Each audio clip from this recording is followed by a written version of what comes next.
So Besnick here, and today we're going to be here with a video on the Kochei Complex. And obviously the best way to do this is to team up with a 6 if you can at the start before you go in, because you can't team up once you're in there.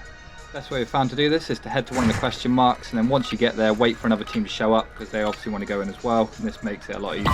And of course this is always easier if you've got your mic on. Next up, it helps to know your way around, so the best thing you can do is go on a site or on Reddit, and there's a map on there from a guy called Maddie Hudson, who's made one up. Brilliant map. It's also interactive, tells you where everything is, makes life a lot easier. Alternatively, you can find your way around just by looking at the red arrows on the wall, and depending on where you start, you're either going to go through a swim area, maybe a little puzzle with some radiation, or alternative options, you're going to go into a couple of rooms and then go through to a main door. So first off, my number one tip, you're going to be looking for some night vision. You're desperately going to need this for later on. And if you can, spawn in with a heartbeat sensor or Semtex at the start in your loadout, make life a little bit easier. There are a few other items you're going to want to grab and some nice to haves. So nice to have is a comm vest, a medium or large backpack, as well as a rebreather or a recon drone as well for searching ahead. Two items that are also nice to bring along from our Mazra, if you manage to find them, are a car battery and jumper cables, and this is to open doors within the complex. Don't worry too much, however, as the car battery and jumper cables can be found, as they are required to open the doors. They are lying around, just saves you a bit of time. Once you've collected all these items and you've made your way to the main door of your area, which you will need the night vision for that you picked up earlier.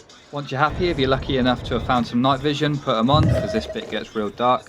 Alternatively, you can follow your teammates around. Don't really advise this, however, because if you run into a crowd of people, yeah, your life's going to get real difficult. This dark part of the map is very important. It's where you're going to find the keys and items you need to find your way around the Kochei Complex and get into the other room. And of course, a lot of players are going to want to be heading that way as well to get to the weapon case themselves and to the shop.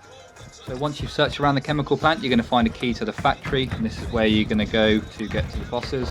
You'll then run through a series of jump puzzles and corridors, killing a lot of bots until you get to a set of stairs, and this is where you're going to meet the Rhino and the Sniper. So first up, you have to dispatch the Rhino to open the door to get to the Sniper. So a couple of tips for taking down the Rhino. A lot of people use a shotgun. Alternatively, a large clip magazine of an assault rifle or an LMG will also do the job, but make sure you need to get in, be aggressive, attack him as fast and as hard as possible. Don't retreat too often, it gives him time to re-heal. And if you can, carry some grenades or thermites to light him up. You want to do as much damage as quick as possible, and obviously the thermites as well will make him glow so you can see him in the smoke to make him easier to hit. Once the Rhino is down, the door where you came in, to the right of that, another door opens that allows you to go upstairs to take on the Sniper.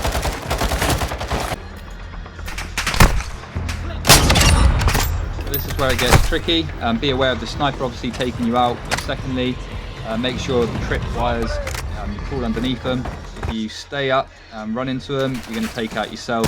Not only that, most likely as well your teammate. And this is the part where those self-revives you bought at the shop are going to come in real handy. But with a little perseverance, you're going to take him down. Once you run up to him, he's going to have a key on the floor. Make sure you get that key and then open the door. Once you open the door, you're going to find a weapon case on the floor, and that's as easy as it is. An extra little bit on the end here is a private exfil. I'm just going to show you it from where we took the Sniper down all the way up until the end. This just helps you avoid going back through the teams that are trying to chase behind you, and so you won't run into them on your exfil.